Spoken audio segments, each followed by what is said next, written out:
మా కురు ధన జన యౌవన గర్వం హరతి నిమేష కాల సర్వం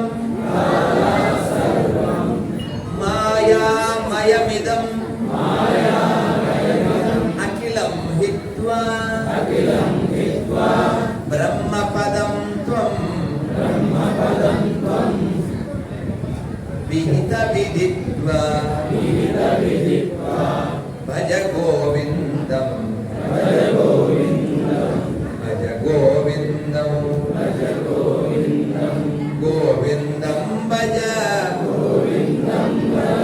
మూఢమతే. ఏంటి దీని అర్థం ఏంటండి? దీని అర్థం ఏంటి? మీకు ధనం ఉందని రెచ్చిపోవద్దు, యవ్వనం ఉందని రెచ్చిపోవద్దు, వెనకాల జనం ఉన్నారని రెచ్చిపోవద్దు.